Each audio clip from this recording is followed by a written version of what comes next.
This media is brought to you by Polyscope.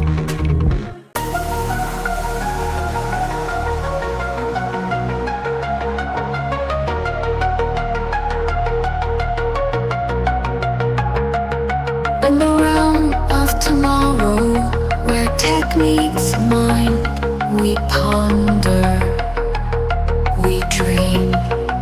All right. Thank you so much for joining us here on Think Future. My name is Chris Kalaboukis, and it's great to finally meet you because it's how we meet each other nowadays.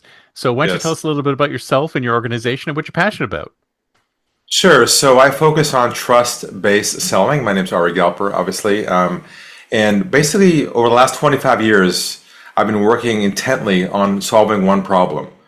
And that is the issue of a long sales cycle, chasing people, and dealing with the whole issue of selling, which people hate to do.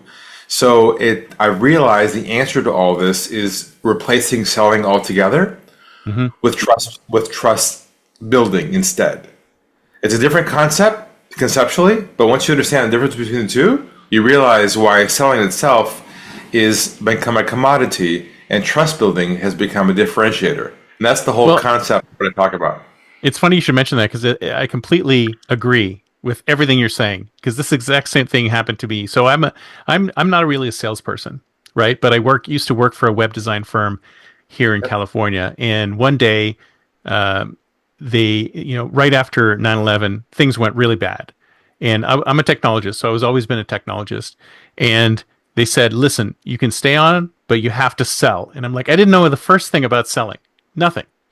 Right? And all I did was I turned around and I just started calling my friends and saying, do you need a new website? Do you need a new website? Like I didn't pitch it at all. I just talked to people that I knew and eventually got some business out of it. So it's funny how people equate selling with some sort of slimy thing that's horrible when it's really just more like matchmaking more than anything else. Absolutely right. And it's about the fit, right? Are we a fit or not? Now that's typically what people default to, and you defaulted to that subconsciously probably. Now what I have done is systematize what you defaulted to into a system. It's more of a doctor-patient mental model where you're the doctor and they're the patient. You're not trying to see if you're fit. Instead, you're diagnosing their problem to get clarity on the source of it and having them see what the sources of it and having them own the problem to see if they want to help themselves or not. So it's more I love that. It's more about you being the authority and they're the patient, not peer to peer where, hey, what do you do? What do you do? Let's see if we're a fit. I mean, you can get away with that, but now you need a more exacting sharp knife that really exactly nails the problem itself. Because here's the thing: trust is built when someone feels you understand their problem at a deep level, not just qualifying them. See, most people just go, "Oh yeah, he's a great fit for me. I can work with him." What we don't do is we stop there. We have to go below the iceberg, I call it, to unpack their issues with certain questions I created called trust-based languaging that has them feel from you that you actually care about them at a deep level. So how did you get there? Like, tell me about the background. Like, how did you come up with this? So there's a story behind this, a pivot that happened to me a couple decades ago, and I'll make it real brief. But I was a sales manager in a software company back then. We launched the first online website tracking data collection tools. Now it's called Google Analytics. You probably heard of that. But we were at 18 folks underneath me, salespeople, and the big leads came across my desk. And one day I got a phone call inbound from our website, picked the phone up, and a guy he's with a huge business, multiple websites around the world. If I land this one deal, it would be massive for us. And so we had a quick talk. He agreed to a conference call and a demo to show him our product. So the day finally came. It was an afternoon, 4 o'clock, Friday afternoon, and I was in my conference room with my big, long conference table. And on the table was the old school speakerphone. Remember the old Star Trek Polycom? Oh, yeah, like the Polycom, that sort of thing, right? That was it, Polycon. And so I hit the dial tone, and I dialed the number, and he picks it up. He's like, hey, Ari, how's it going? He's like, let us share with you, Ari, who's with us on the line today. I said, oh, do you realize someone else will be there? Next thing I hear is, my name's Chris, I'm CEO. I was like, oh, this is good.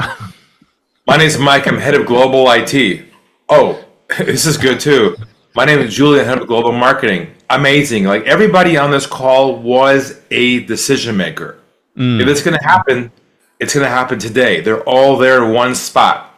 So I introduced myself to everybody, explain what we do, have them log into a rudimentary webinar type of tool back then, and started showing them live on one of their websites what it looked like to collect real-time data of their user behavior. So I'm showing this to them and walking them through it, and I hear this noise on the phone call like, wow, this is great. This is amazing. I can't even see this.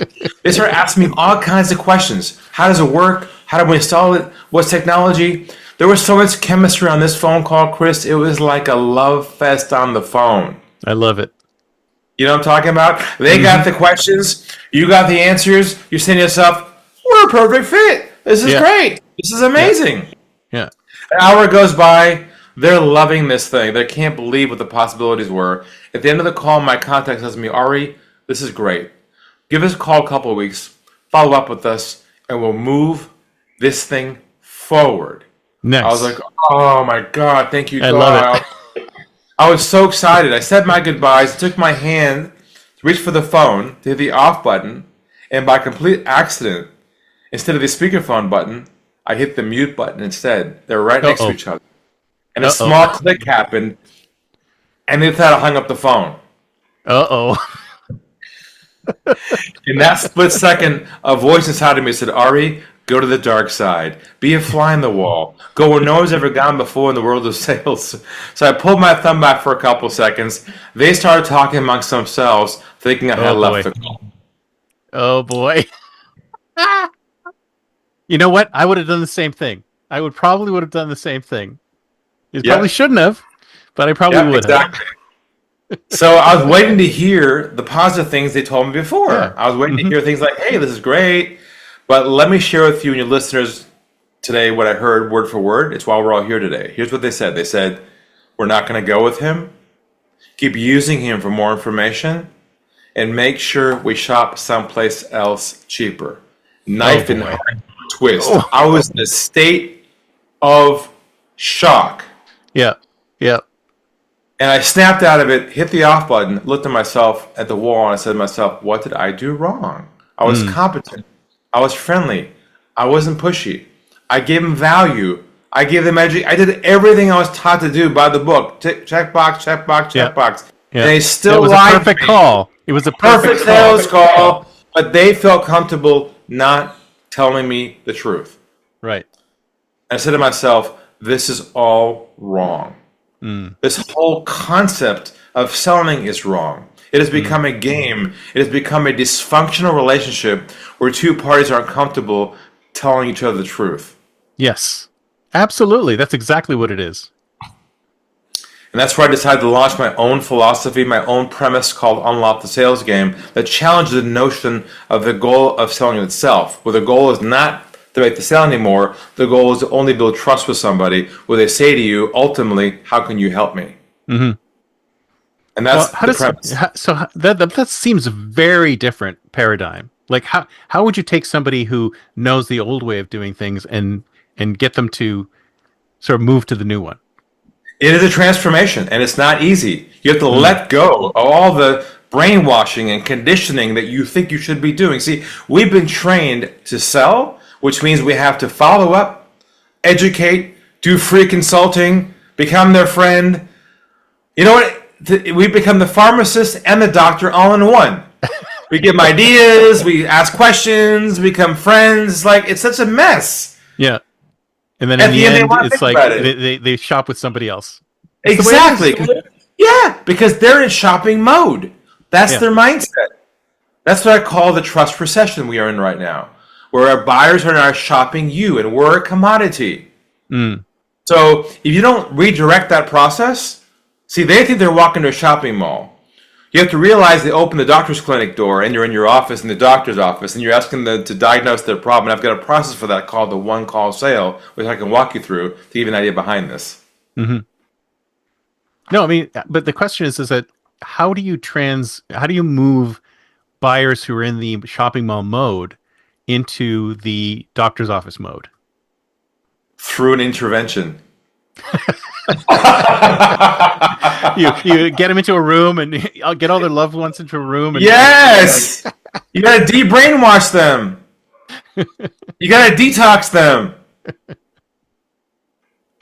And really, it's a one-on-one or a team transformation that we do with teams and people to get their head cleared out, their hard drive wiped clean, to shift their thinking from selling to being a doctor, where their only job is to be problem-centric, not solution-centric.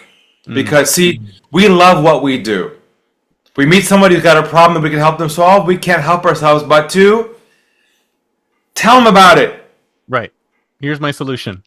Here's the medicine. Alleviate your pain. Yeah. The doctor can't do that. It's unethical, and they'll go to jail if they prescribe medicine before fully diagnosing the patient's problem. You see? So with that metaphor in place, we help people switch over their thinking to realize there's a process here, a conveyor belt. You do not have permission to talk about you or your solution until they say this to you. They say, how can you help me? That's vulnerability, where you help them see your job is not to provide value.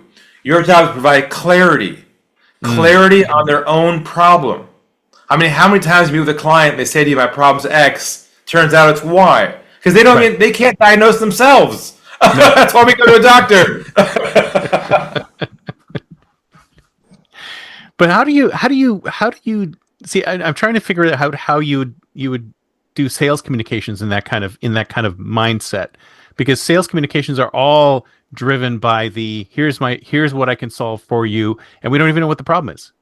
Yeah, you stop doing that. Stop selling the solution. That commoditizes you. That's what everybody else is doing. So what you have to do is this.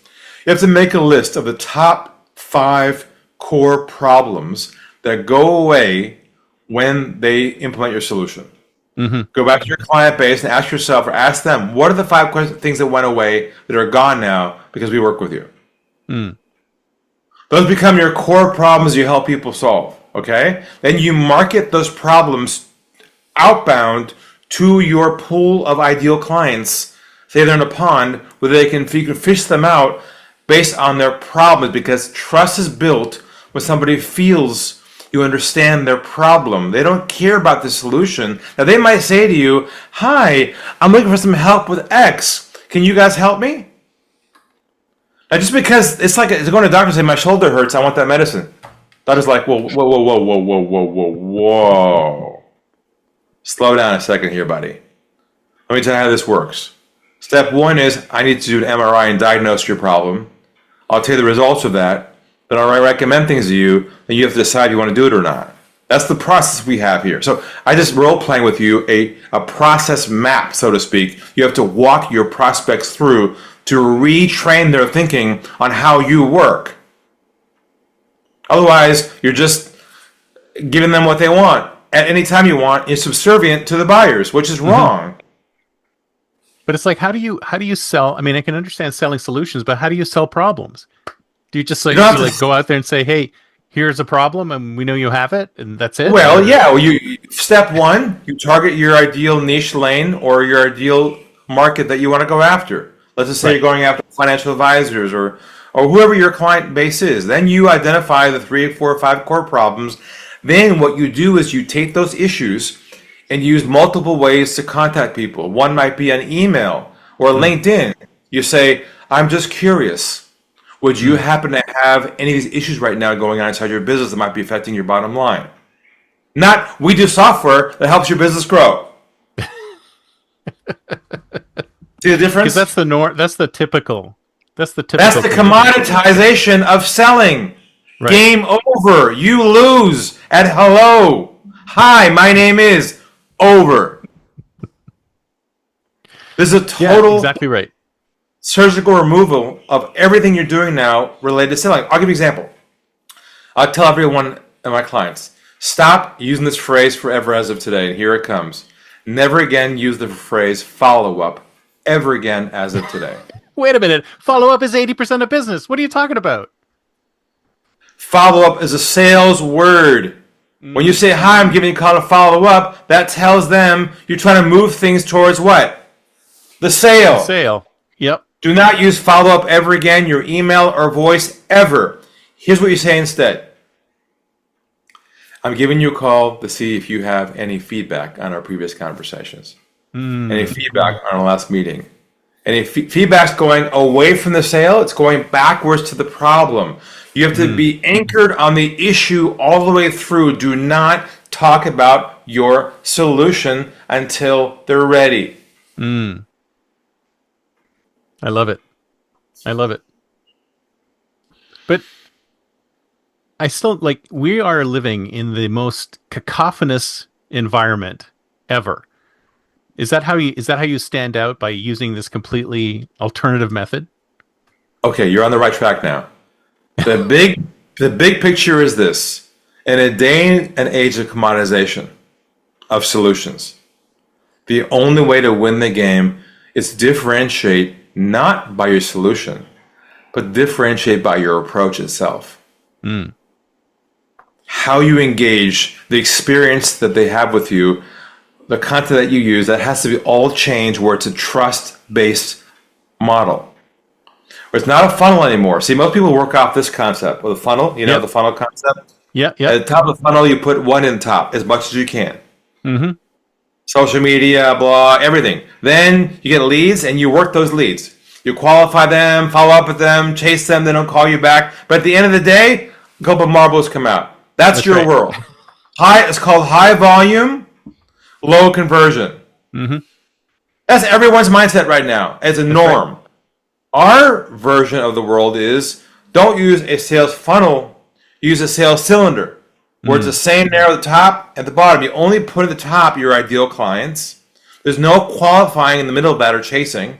You're only trust building the whole time. At the end, you get a low volume, high conversion success story. But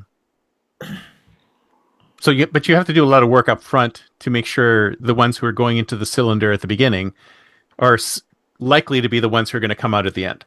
You have to zoom in and shoot fish in a barrel. You have to know what channels contain your ideal clients. You have to know what their core problems are. And you have to approach them with those issues with marketing processes to draw them inbound.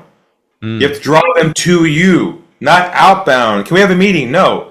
They have to go, yes, I've got that problem. You're right. Acknowledgement number one. Does anybody actually pick up the phone anymore when anybody calls? Because I don't pick up the phone if I don't recognize the number. Very little. Very little. It's a numbers game if you're in that game. So look, outbound calling, I'll tell you right now, is the path of most resistance. No doubt about that. Everyone knows that. The path of least resistance is marketing the problems that you have to your ideal clients. So our model for that is, we have a concept called trusted authority, where you enter your market as the authority already in advance. And how you do that is you create a trust asset. A trust asset is a mini book, not a real book for Amazon, but a single plain ride read, 100-page book. And the content of that book only contains their problems. No solutions. It's not a real book. It's a packaged device that looks like a book, feels like a book, and is a book, but in there is no how-to. It's only, this describes your life. Wow. There was a TV show a long time ago. This is your life, Chris. Welcome. Hey, you're a school teacher from 5 years old. Oh, yeah. It's the same concept. You have to market their world to them in a packaged way where they see you as the authority, and the first word in authority is author. So you have a book right now on Amazon. That's not the goal. The goal is not to sell your book. The goal is to offer as a free copy for people to order it, to create inbound demand to meet with you. But the fact that there's no solution in the book is, I think, interesting, because like you said, you're building authority with this book. You're telling them that you understand, you get them, right? You're a specialist, not a general practitioner anymore. You see, because you specialize in that problem. All you want to know is what trust really is someone saying to themselves, "He gets me." Right. No selling involved. I love it. When did you first? So this is was born 20 years ago or whatever many years ago. Just 20 years in the making. Yeah. I've been chipping away and refining at this for 20 years. That's all I've been doing. Wow. Have a very large following, and a lot of people involved with us who are realizing their biggest mistake was learning how to sell. So I gotta why do you retrain think them that? now. Why do you think that's still around? Because pre-COVID, that worked pretty well. People were cool with getting calls and responding to, but what happened was post-COVID, with the internet being ubiquitous and AI and all that, now it's all a commodity, and everyone's doing the same thing, and it's kind of, the curve is over. So you're at the bottom of the curve with old ways of thinking around the act of engaging people. Now you have to go full trust to get it right. So if I were to wanted to convert my ways to this, what would I have to do? Well, first you have to be open to change. Have you heard have you heard that joke? How many psychologists does it take to change a light bulb? No. Oh, only one, but the light bulb has to want to change. But why should I change? This is all working, even though it's not, right? Oh, really? So you're happy chasing people who don't call you back? You're happy hearing things like, I want to think about it? And you're happy just being busy all day long and low conversion rates? Well, it's like they don't know any other way. Exactly. Like no other way exists. That's the hardest part of my job. People don't even know it's a problem in itself. Right. Because here's why. They are focused and measure themselves on how well they're doing, how many sales they've created. They don't realize how much they've lost along the way based on their own thinking. If they actually someone woke them up to that, they'd be in a state of shock to realize all their income was lost over here and not over here. I had a call with a CEO yesterday, and he came to me as well. I said, I heard about your work, Ari. I'm curious about what you do. And I simply asked him some questions. I said, let me ask you a question. How many opportunities a month is your team getting inbound? They go about 100 a month. Okay, of those 100, how many are you guys converting to a new client? They said about 20%, and that's probably the average, so we're doing pretty well. And what's the average value of one new client? He says $10,000. I said, so are you saying that the other 80 of them just weren't qualified? He goes, well, I'd say 20% wouldn't be qualified. Okay, that leaves us 60 left over. So where are the rest of those 40 that you didn't convert? Oh, we're following up with them right now. I said, there's that word again. That's your problem.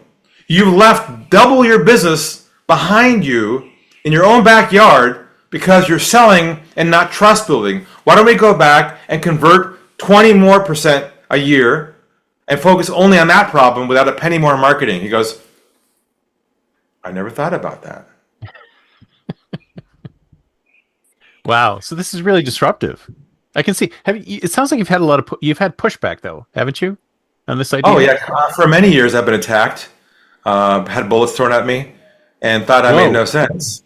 Metaphorically, but at the end of the day, the truth sets you free. And the numbers don't lie, and the numbers aren't my numbers; they're their numbers. So that's why I just talked that process I took you through just now. They were his numbers, not mine. I'm not convincing him of it. I just said, "How about the 40 you just lost?" Like that's a good point. So so it's really just opening up your mind to realizing that you're too close to your own problem to see how to fix it. So tell me about this one call thing you were talking about earlier. Sure. So I've optimized this model where you can press your sales cycle down from multiple steps down to one single conversation called the one call sale. But there's no pressure, there's no closing, and there's no follow-up. You're like, that's impossible. How is that even possible? So I have constructed this in a way to make this to get a yes. At least, I don't mean a signed contract, but I mean a list of yes to schedule with you on your calendar for a next step in your process, not theirs. Right. Okay? So here's how it kind of goes. And we have a bit more time left, I think. 5 more minutes, I think. Yeah. I got to talk to you about the future, though, if you have some more time. All right. I got top of the hour, I got another call, but we'll squeeze as we can right now. Okay, so I'll make it real brief. Let's just say the first call with somebody on Zoom, okay? And they show up on Zoom. Here's what you do. First thing you say to them is, nice to meet you. Nice to meet you as well. No more chit-chat, no rapport building, how you heard about us, let me tell you about, no more of that. Next thing you can say is this. You say, if you wouldn't mind, Chris, take a step back for a moment. Walk me through your background, your situation, up to your current concerns you have with your business challenges. We'll go from there. Would that be okay with you, Chris? Take your fingers like this over your mouth. I'm not kidding. Sit back in your chair like a therapist, like that. I love it. I love it. This trains you now to do what? Don't talk. Shut up. It's gonna be so hard. Don't talk. And when they see you doing this, that gives them space and permission to realize this call isn't about you today. This call is about them. This is the doctor switch at hello right there. It's a therapy session. Shift. Yes, you're getting it now. This is a therapy session to unpack their problem from the surface level to the deep level. Then they start talking and talking and talk. They want to talk. They want to tell the story. We can't. We don't let them. We're trying to engage them, create rapport, chemistry, have them like us. I'm like, stop doing that. They don't want to like you. They don't even want to become nothing personal. They don't want to become your friend. That's right. It's what They their don't really want problems you are. around. No. They want someone they can trust to solve their problem. They don't want to be sold, and they don't want to looking for a new friend either. It's really hard because people are so used to relationship building and all that. But relationship building does happen post-sale. When they're a client, yes, become their best friend, but not pre-sale. Doctors don't say to you, let's have lunch first. I love your shoes. Hey, let's become friends first. No, they say, what does it hurt? Now, there's more, but we'll cut off here because I got to go in a minute. Let's talk about the future, okay? Yeah, so it's 2035, 10 years from now. Where will sales be in 10 years? Oh, gosh. I hope people realize that with AI technology coming, that the human touch will become more valuable and valuable over time. Which means trust now becomes imperative and critical, mission critical for your business to embed this across all your over your technology. So if an AI gets, the customer service person, add human conversations, add human touch where you can. And what I'm talking about today solves the problem of getting new clients in an AI age, because it allows you to have a process where humans can connect with humans quickly and efficiently without being dragged through a long chasing sales process. I love it. This is great. So if someone wants to get in touch with you, what's the best way? Best thing to do, if this resonates with you, is get my new book for free at thetrustbook.com. Okay? It's a physical book. It's called Trust in a Split Second. I'll mail it to you. I'll pay for the stamps. It'll go in a box. Yes, not digital. You're going to hold it in your hand. You're going to feel it and read it. And on your way out, if you check out, you have a chance to chat with me or my team there about your situation personally. But we'll get that to you in the mail. Read it. If it hits you like a ton of bricks, then we'll go from there. I love it. I'll put the link in the show notes so people can go direct. Thank you so much. It was great. You will. I love this, by the way. I love it. Thank you. Talk to you later. Bye-bye.